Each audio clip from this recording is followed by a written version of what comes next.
Hello.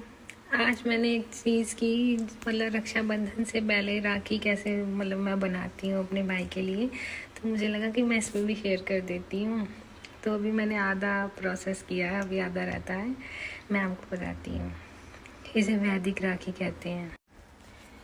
जैसे ये राखी बांधने से पहले ना थोड़ा सा गंगा जल, ये अक्षत है, ये रोली, हल्दी और चंदन, ये केसर, ये सरों, ये दुर्वा।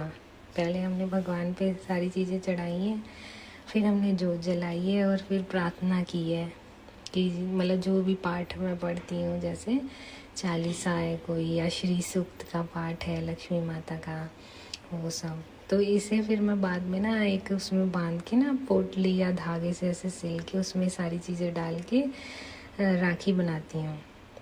फैंसी राखी भी देती हूँ, लेकिन साथ में ये वाली राखी तो ट्रेडिशन है ना, जैसे शुरू से बनाते हैं। तो फिर ये किस लिए होता है, रक्षत है, यानी जो मेरे भाई और मेरा प्रेम है वो कभी क्षीण ना हो, कभी टूटे ना, और उसकी आयु भी जैसे लंबी हो।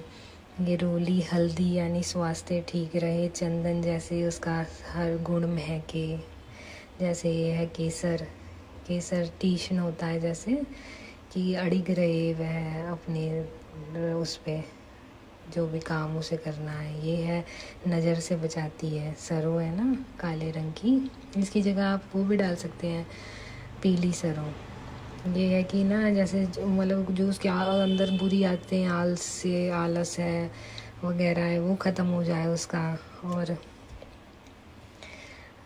उसे मदद मिले कि उसे ख़त्म करने के लिए। और जैसे ये है दुर्वा, ये गणेश जी की भी होती है, और ये इसलिए भी है कि जैसे जल्दी जल्दी बढ़ती है ना, ऐसे उसका वंश और उसके गुण और हर चीज़ अच्छी तरह बढ़े, पैसा भी ये सब है। तो इसके बाद मैंने श्री सूक्त का पाठ किया, कनकधारा स्तोत्र का पाठ किया, चिंतपूर्णी चालीसा, दुर्गा चालीसा, जो भी आपका मन में है, जिस भगवान की भी आप पूजा करते हो, कि सब पे मैंने अपने भगवान का वो डाल दिया, गंगा जल छिड़क दिया। अब जब मैं बनाऊंगी तब भी दिखाऊंगी। अच्छा, एक बात और, बना के दिखा दूंगी, वो तो मैं रील बाद में डाल दूंगी। किसी भी तरीके से जैसे भी आप बनाओ, लाल और पीले उसमें से बांध देते हैं, और फिर धागे की तरह ये मोली से कर देते हैं। एक चीज़ और है कि राखी बांधते वक्त हम एक मंत्र पढ़ते हैं, येन वृद्धो बलि राजा दानवेंद्रो महाबले तेन त्वाम अभिबंधनामि रक्षे माचल माचल। इस मंत्र का क्या मतलब है कि ना, जब राजा बलि की कहानी तो सबको पता ही है कि उनने भक्त बन के या पूजा पाठ करके या सारी चीज़ों को जीत लिया था। तो विष्णु भगवान वामन देव का अवतार लेके उसके पास आए थे। तो उन्होंने कहा था कि मेरे को 3 पग भूमि चाहिए।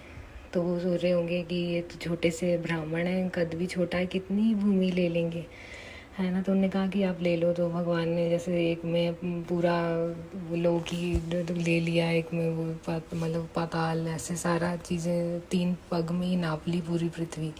तीसरा पग उनके सर पे रखवा लिया उन्होंने, बलि ने उनको मान लिया। फिर ना जब बलि राजा ने सर पे अपना भगवान विष्णु का पैर रखवा लिया, तो भगवान इतने प्रसन्न हुए, उन्होंने कहा तुम मांग लो जो वर तुम्हें चाहिए। तो ना बलि ने क्या मांगा कि ना, मैं पाताल का राजा बनाया ना भगवान ने उसे, तो बलि ने ये मांग लिया कि ना तुम द्वारपाल बन जाना मेरे, कि मेरी रक्षा करना, ये मांगा। तो उसके बाद क्या हुआ, लक्ष्मी माता तो परेशान हो गई कि भगवान विष्णु तो वहाँ चले गए पाताल में। तो ना माता रानी ना ब्राह्मणी का रूप लेके ना पाताल गई थी, कि उन्होंने उन्हें रक्षा सूत्र बांधा था। तो बोला था कि वो उन्हें क्या पता है लक्ष्मी माता, उन्होंने कहा आप मांगो खुश होके। बलि राजा ने कह दिया आप मांग लो जो मांगना है। तो फिर लक्ष्मी माता ने मांगा कि मेरे पति विष्णु तो आपके द्वारपाल हैं, उन्हें आप छोड़ दो। कि फिर लक्ष्मी माता ने ना उन्हें यह वो दिया था आश्वासन, यह मंत्र वही है कि ना, जो ये मैं रक्षा सूत्र तुम्हें बांध रही हूँ ना, तो ये तुम्हारी रक्षा करेगा, तुम्हारे राज्य की और तुम्हारी, और कभी भी तुम्हें अपने मार्ग से या किसी चीज़ से वो नहीं होने देगा, डगमग नहीं होने देगा। तो हम भी जब बांधते हैं, हमारे लिए ये बांधते वक्त मंत्र इसलिए बोलते हैं कि हम अपने भाई को यह कहते हैं कि ना, कि जैसे लक्ष्मी माता ने विश्वास दे के उसकी रक्षा का सूत्र बांधा था ना, यह भी मैं उससे बांध रही हूँ कि ये धागा भी वही रक्षा तुम्हारी करेगा और तुम्हें किसी भी मतलब जैसे स्वास्थ्य संबंधी या किसी भी प्रॉब्लम को आने नहीं देगा। अब तो स्वास्थ्य ही रह गया, अब कौन सा आक्रमण वगैरह हो रहे हैं, कि यह तुम्हारे पास नहीं आने देगा चीज़ें, बेकार चीज़ें। और जो हमारा रिश्ता है उसमें कभी गांठ नहीं पड़ेगी और मतलब तुम अच्छे मार्ग पे चलते ही रहोगे। और यह धागा कभी वो नहीं होगा, मतलब रक्षा से पीछे नहीं हटेगा। ये है इसका मतलब। तो भी हम बांधते हैं और राखी का भी यही मतलब है कि सबसे पहले लक्ष्मी माता ने बलि राजा को राखी बांधी थी। तो बस ये हम एक उसमें बांधेंगे और फिर ये बांधते हुए ये मंत्र बोलेंगे। मैंने तो अपनी राखी बना ली हर बार की तरह, आप भी इस बार ऐसी राखी ज़रूर बांधना। इसे कहते हैं वैदिक राखी। हर बार मैं ये ज़रूर भेजती हूँ, इस बार भी भेजूँगी, मतलब बांधूँगी अपने भाइयों को। आप भी बनाना। बाय।